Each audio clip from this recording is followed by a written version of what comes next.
Speaking of passion, I'm going to switch now to your new one, The Yeah. Vampire in Alpha's Den. Love. I did promise Bommy that we'd have a chat about this. How do you go from, this is your third vert with Erin. So Yeah. first vert, unwanted true mate, just meeting, having to do intimate scenes, to the third vert where you're now making out with your bestie. And it looks a lot steamier because they're like going from unwanted true mate to oh my god, mated to my savage alpha. To now a vampire in wolf's, what is it? A vampire in Alpha's Den. Alpha's Den. Plus you've got the added aspect of she's a vampire, so there's biting involved. Oh, and the biting, I don't know how or why it adds so much like sex to it, which is weird because like there are actual intimacy / sex scenes, but the biting scenes are the ones that are just the most intimate. Like I don't even know how. There's a reason people love vampires and blood and all that. With Erin, we are so close that we trust each other implicitly. And so we are both very professional.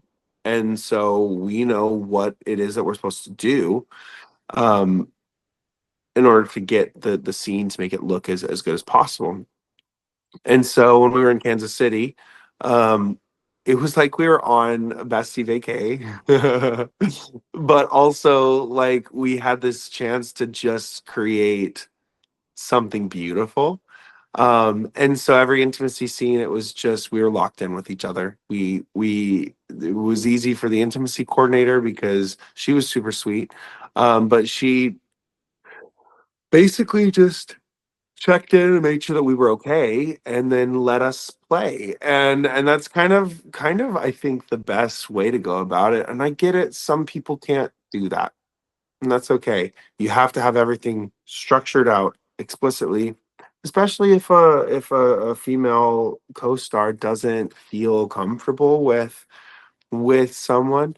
Then yeah, you need to have everything very, there's no surprises, no nothing, because I don't know, safety first.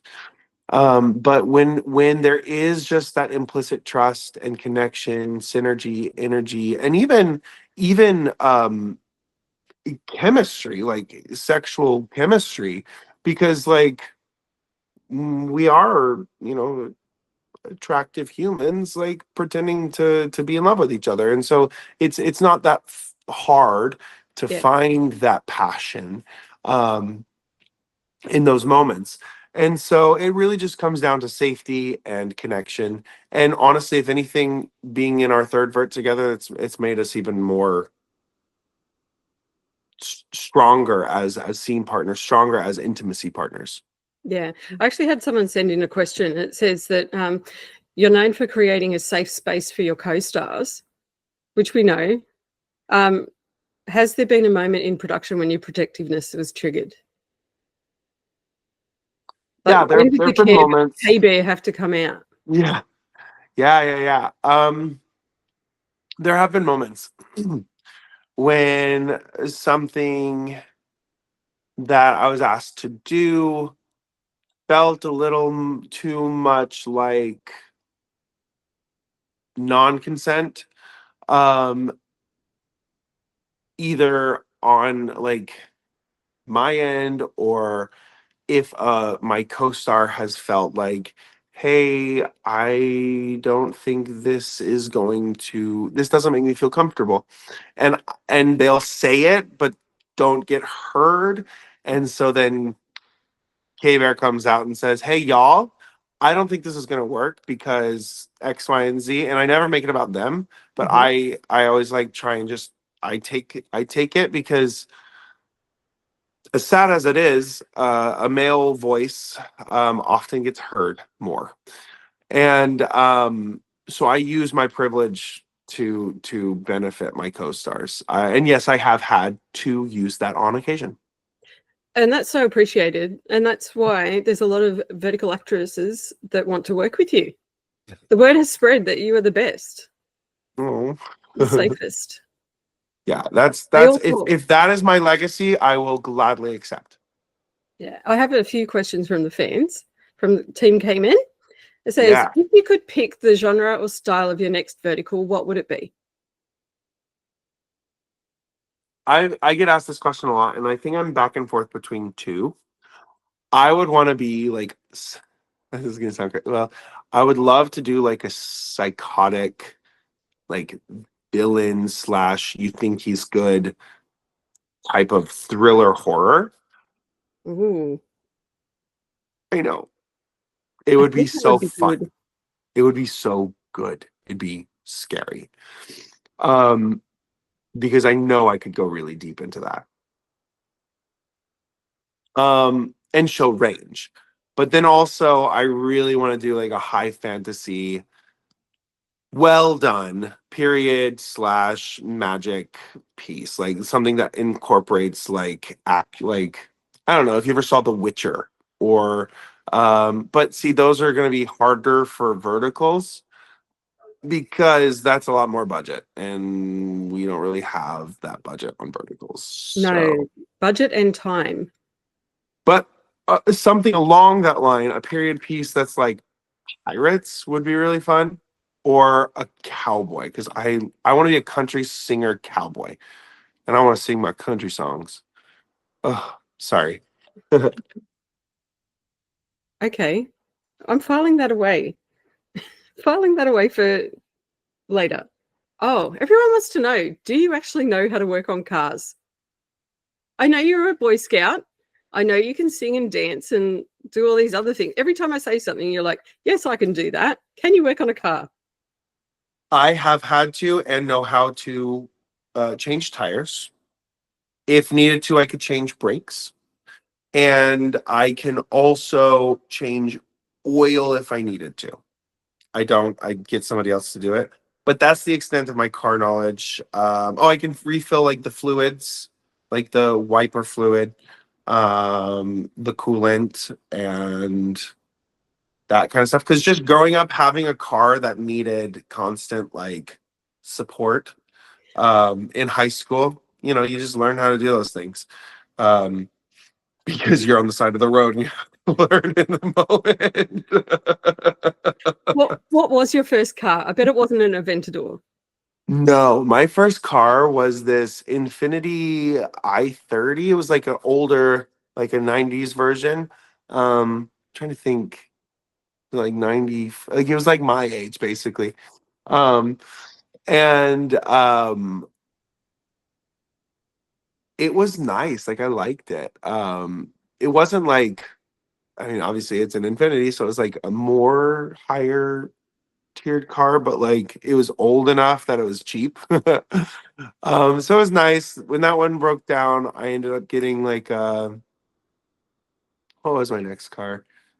Um I think I ended up in like one of my brothers like had this like really old Cadillac car. Jeez, the South is a wild place. Um and then when I was in college, my first car was this what was it? It was like a stick shift, like it was oh man, it was a really sexy car. I loved it. But I didn't really know much about cars. I just learned how to drive stick shift. So I do know how to drive stick shift. Um, The extent of my knowledge is how to put petrol in it. So oh yeah, I can do that too. that's handy. Sorry, Yeah, for those playing at home, we call gas petrol in Australia. gasoline, petrol, Petrol. same thing, Yeah, tomato, I can do tomato. that. I literally just spent $2,000 on my car yesterday to repair it. I'm like, if Jaxon could have just popped the hood, I know. pop the Let me under pop the let me bonnet, under that hood. get Pop the under that bonnet. bonnet. Before I went to Spain, I had to get my car like serviced. There's a whole bunch of things. It was like $1,500. I was just like, I know. It's a necessary evil, isn't it? yeah. This is a good one. What's the first thing you look for when you're choosing a project?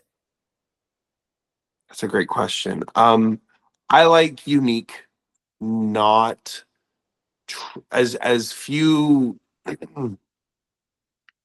So all of the projects that I've been asked to do tend to be ones that are fresh ideas. I think, I don't know if this is true or not, but I get the feeling that I'm being asked to do projects that um, require a little bit of acting in order to bring them to life. And so I think I'm kind of becoming known as one of the actors who can really bring an acting game to a movie. And so not to say that others don't or haven't, but I think people enjoy my acting style. At least I really hope they do. And because of that, I've been getting a lot more interesting or new genres or new takes.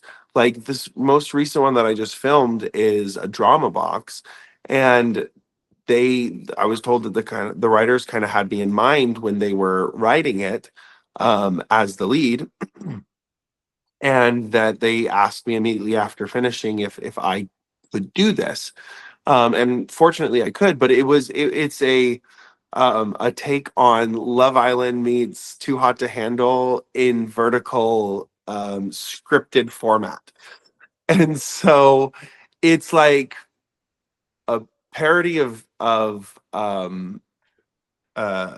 reality shows, dating shows, and all of that. And it's so much fun and it's so fresh. Yeah, it still has some of the tropes in it. Luckily, it doesn't have slapping in it. But it has like just some of those iconic scenes from verticals of like, you're like, oh, I've seen this one before. I've seen it. But it's in a fresh setting. It's new. It's funny. It's going to do really well. People are going to love it. And those are the types of things that I look for. Something, I don't care if it has some of the tropes. I don't care if it has that stuff. I like the campy humor if we're gonna play into the campy humor, because I can read in a script if they're going for that. Drama Box usually does, and I love that because I love comedy. Or I want something that's a little more serious, but doesn't have the tropey, campy stuff. Like the Viglu stuff that I've been doing does not include those tropes. Yeah, the werewolf one that's about to come out, a vampire in the alpha's den, has a lot of the werewolf tropes in them and the ideas, but it's a fresh story. I mean, little teaser. It's me, not the alpha. I know. I was so excited when I saw you were the beta. I'm the beta. And it's with a vampire, and it's our romance, our secret Romeo and Juliet romance. And it's just such a fresh take because I get to play a sad character. I get to play a hurt and defeated character who then rises. That to me is so much more powerful and impactful than I'm the alpha king and I'm going to be the alpha always. You know what I'm saying? There's progression, there's growth, there's all of these things. So I loved that, and those are the types of scripts that I look for. I was just thinking back over the last few characters, like Fires of Love, where you're a billionaire and wanting to be a fireman and help people. Perfect role. This role in Under the Hood, where you're a blue collar worker, mechanic, literally grease under the nails for the whole shoot, like fully immersed in that, was a billionaire. So knew that lifestyle and was making it work as a blue collar worker. Incredible. And now you're the beta. The roles that you're choosing are so good and so progressive for your character development or your acting development. Yes. Does that make sense? Yes, 100%. When I see roles that challenge me, Good Girl Gone Bad, for example. Oh, I can't the wait one for that coming one. out next month. That one was one of the most challenging roles because it truly is this bad boy Like Jaxon, he was tough in like this kind of really sweet way. Like Mhm. he was just kind of more stoic. But Knox, who is the name of the character, um, he is very much, he's got fire. But he is bad boy fire. And it's so sexy, which is almost anathema to what I am. It's not me at all in real life. Jaxon, I found so much common ground. Knox, not at all. And so I had to really dig deep to find this character, and it pushed me so far, and I loved every minute of it. And we found some really beautiful, juicy stuff. As an actor, as with my producers, with everybody, like it was just so. I do look for those roles that are going to challenge me because I want to grow as an actor. My acting capabilities today, compared to August, September, October, when I first started acting last year, mind you, I know you're just a baby. I'm just an acting baby. You're a But breakout star. they have increased. Let's just say that these verticals are the reason, because And, I'm working constantly. and I know that the billionaire trope is beloved by the vertical community, and that's why the apps keep producing it. But it's got to get a bit boring for an actor to play the same role 30 times in a row. Yep. Yep. That's why even if I'm playing, quote, the same role, there's so much nuance to the roles that I'm playing, because there's different circumstances that give me um so much more to draw from when I'm developing my character, internally, and how he speaks, how he um, delivers everything, how he walks, how he sits, how he stands, all of it. Um, when you're developing these characters, it's so helpful to have different things to draw upon. Yeah, and this is your 6th werewolf drama Yeah, being I've released. done 3 with Drama Box, four with Drama Box. Jesus, 4 with Drama Box, 1 with Real Short, and 1 with Big Glue at this point. Yeah, and it would be very easy to typecast you as the alpha, but every single alpha that you've played has been a completely different person, And that's different character. strategic. I have a lot of common things, like my growl. Oh, we How love the growl. You need the growl. how I use it with my voice too, like my Batman speech. Yeah. When I'm talking like Batman, it's like I have that idea for the wolf moments, but my character in each one is driven by something completely different every time, and that's intentional. I don't want to just be known as the werewolf. I don't want to be just known as the guy with the good growl. I want to be known as the actor who can play any role and bring life to it. Yeah, and each character, I've got favorite. There's something favorite about each one for me. Yeah. Because like Unwanted Crewmate is my comfort watch. So if I'm having a shitty day, I'll pop that on, instantly feel better. There's just something about that vert that is so good. Not just because it's you, obviously. The whole cast was amazing, and I love Deck. He's a fave of mine as well. And Yeah. So, but Alpha's Faded Surrogate is one of my favorites. It is so funny, and it's so sad to me that, like, it's not performing poorly, but it's the one that has the least views on that. And I'm like, the savagery between me and Anna DeRusso, like, as we're like messing with the villain, as we're just going and being little goons together, like, it's so funny that once we like realize we're on the same page and then we work together and we're just like but also my scene with her in the hospital, oh, that doctor scene is the the best. doctor scene is my favorite. It's so funny. That's like good comedy. I know, and I don't understand why it's not performing as well as all the other ones. Not just that, the moment where she's like, "Oh, there's a spider in my room," and you're like, "Oh, I'm so tough. I'm going to grab this spider," and then, yeah, Whoa. The spider is so bad too. Like the animated spider, that makes it even better. It makes it so much. See, that's what I love about Drama Box. They're not afraid to play into the camp.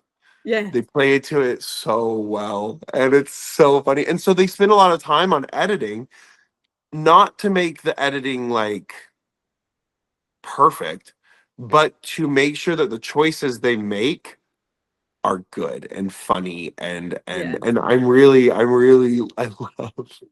I love Drama Box for that. They do a good job with campy humor. Yeah, they really do. They really do. That's one of the only, there's a couple of apps where I have a yearly subscription and others where I just go and get a sub because I have banked up a few verts that I want to watch and I'll Yep. just binge them for the week. But Drama Box, I have a yearly. Yep. Giggle is the next one to be getting a yearly because it's going to kill me if I can't go in and just watch when I want to watch. Yeah, that's one of the hard things, the rewatch value. That's why so many people want the longer subs, is because I'm finding so many people not only watch but rewatch over and over, Yeah, and that's which the beauty. I love it. What did I saw it on, there's the microdrama podcast that you just did where they Oh call yeah. them Sonnies, the horizontal So they call them what? the horizontal format. They call them Zonnies. Oh, Do you remember that? yeah. Oh my God. What was? I need to go and watch it. Yeah, Zonti. Yeah, Zonties. Zonties. Yeah, and I'm like, that's perfect because Right? I've I love started it. I've started calling traditional media now horizontals, and people look I at know me it's weird. weird. People are like, "What is that? I don't understand. What are you talking about?" Well, because I watch vertical format. Oh God, that is a new term that doesn't exist. I Oh, it's so actually very rarely watch commercial television now. same. Like I may as well go and cancel all my streaming services because it doesn't interest me as much as the verticals. There's not that instant dopamine hit. And I think Yeah. that's why they're so popular. And I know a lot of our community, they're dealing with some pretty heavy shit. And verticals just like drag you out of it for that short period of time. It's escapism at its finest, because there's a lot of shit going on around the world right now. And it's easier to watch something that's silly and fun, or that makes you happy immediately, and to escape. That's why I like the fantasy genre. That's why I like stuff that is not real, because it lets you escape. Um, I love me a good A24 or really artsy show that's talking about the problems and trying to expose things. I love that Mm. every now and then. But if that's all we're watching, then that's what we're going to be exposed to with constantly. And it's just going to kind of get sad.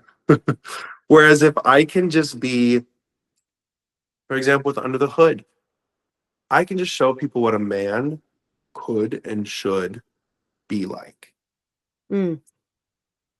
and just show it in a beautiful, sweet, somewhat dramatic way. Little bits of cute comedy thrown in there. Like it hits all the dopamine and serotonin receptors throughout the entire thing. It's quick, fast paced, just like verticals. And it just leaves you like, whoa. If I can do that in a, oh, honestly, all of these are low budget film, then what are we doing with these high budget things? Do we need to reanalyze what we're doing with all this money? It's insane the amount of money that is spent on big productions, not just like your blockbuster movies, but just TV series in general. Yeah. And also, Like, do I really want to wait 8 seasons to see if two characters get together? no.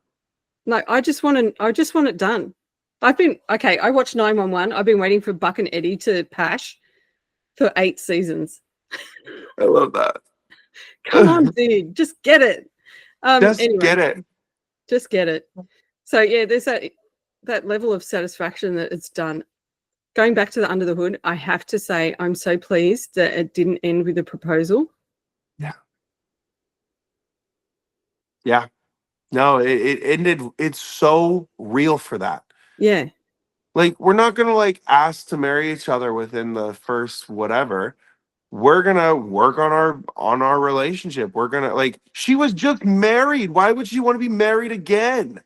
Like, To an asshole. I know. And what's crazy is like I've been out of a relationship and the first thing that I want to do is not get in another. You know what I'm saying? Like Yeah. that's not my and yes, she left him for me because she wasn't really in a relationship. She was in a contract like indentured servitude. But Oh, she was a servant. She wasn't a partner. oh yeah, no. And the moment, yeah, no, there's like his line when he says, Victor's line when he says, well, now he's dead, speaking about her father, and you'll never find love. That's the moment when you see that you're like, oh yeah, no, this isn't a marriage. No. This is not Just a marriage. And just the that's fact what that kills me. It kills me when people are like, oh, well, they were married. That's infidelity. Blah, blah. I'm just like, I do have you seen watch it? comments. I've seen comments from people saying it was an affair. I'm like, no, that marriage never existed. It was just on paper. Exactly.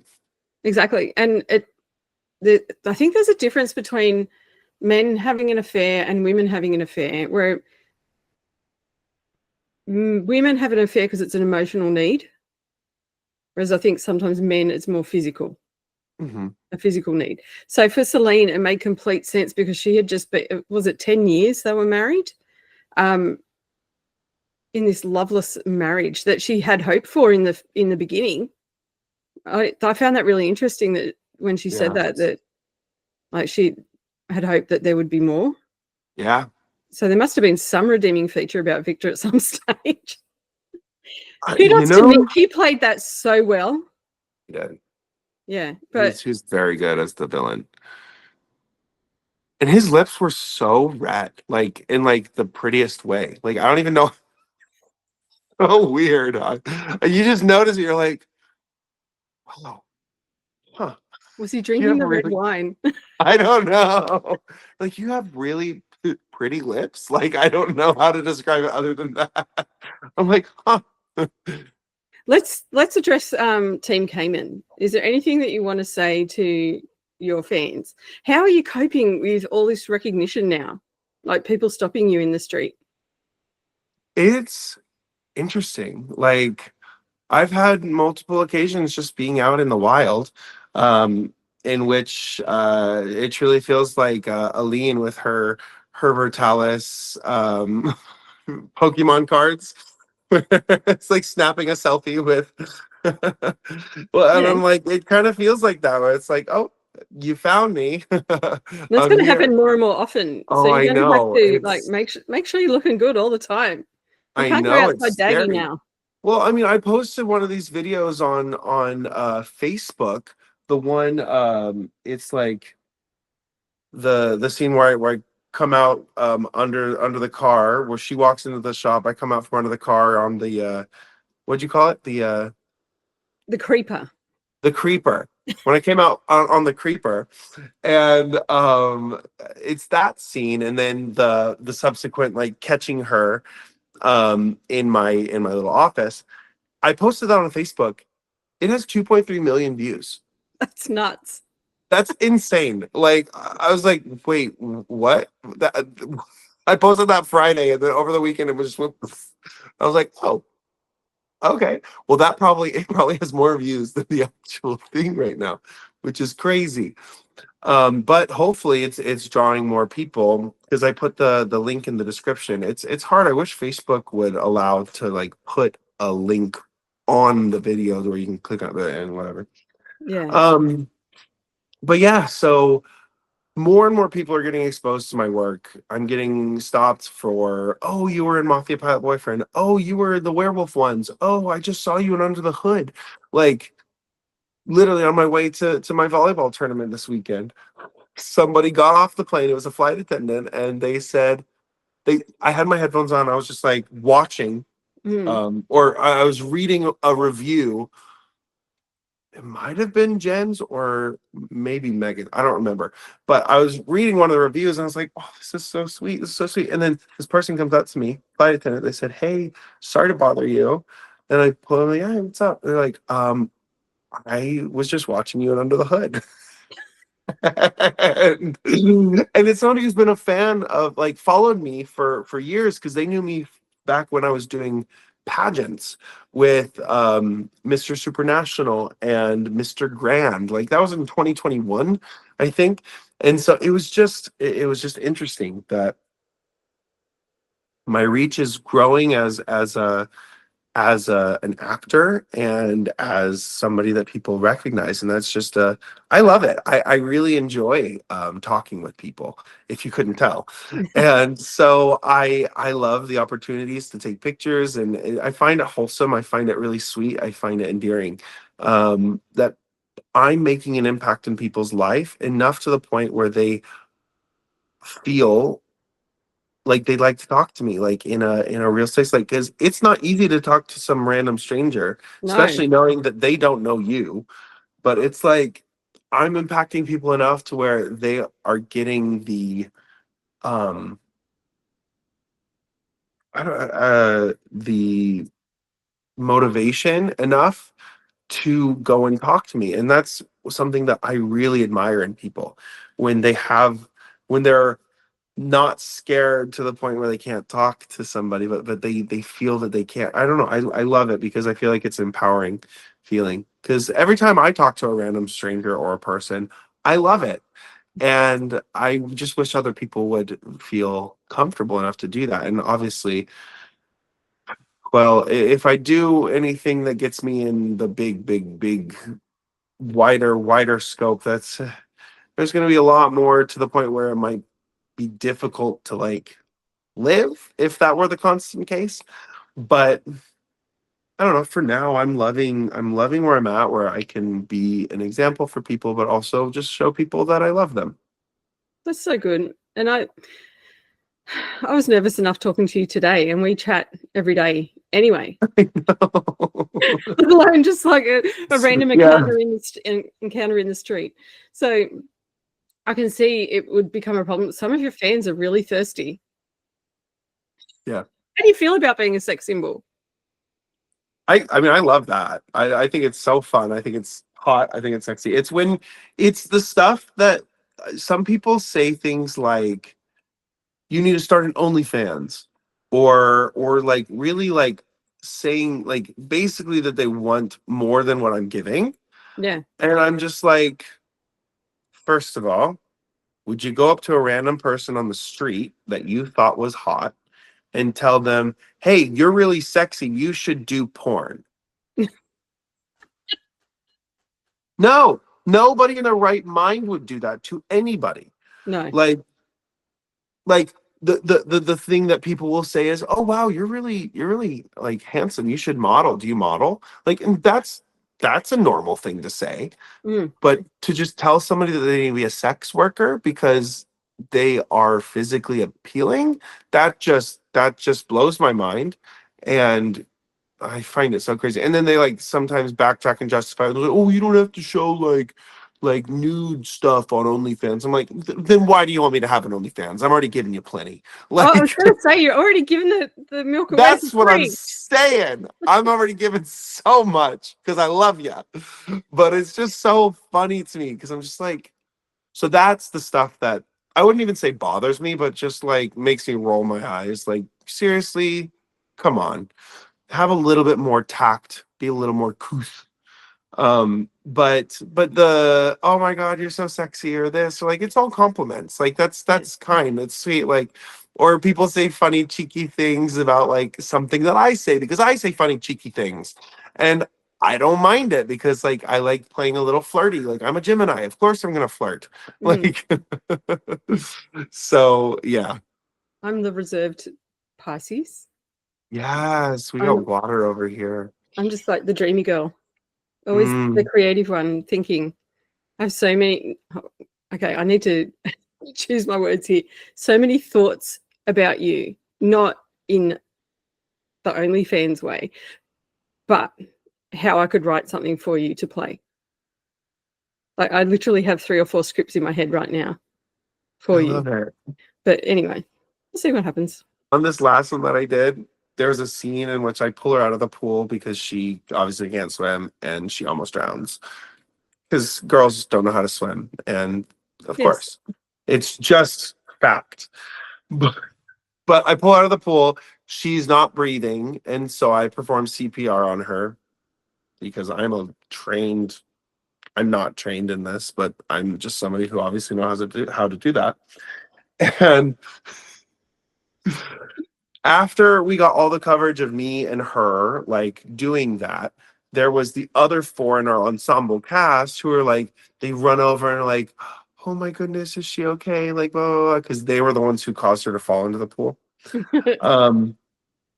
And I pick her up, give them all a mean mug, and walk off. And they needed her, so Kylie Pearson, they needed her to go and get her next wardrobe and change her hair and everything. It was going to take time because she was wet, right? So they're like, get her out of here, get her ready. So we'd already gotten that coverage, but I was going to be seen in slight ways, like you could probably see my shoulder and things like that from over me. You couldn't see Kylie on the ground, but you could see over me. And so I'm literally there performing CPR to my hand and like using my own lines and her lines in those moments. I'm saying both of them. And then I fake pick her up, look at her, look at them, and like mean mug, and then run off. And the costume designer, after that first take of doing that one, because we did it multiple times, he says, that is the craziest thing I've ever seen. And if you were on the subway, yeah, if you just like to the other end, think if you were just doing that, and I was just doing that, but obviously it was but I just, and I was like, this is my life. This is what I do for a living. And aren't I blessed? That's so good. Funny. I can't wait to see how that plays out on the screen.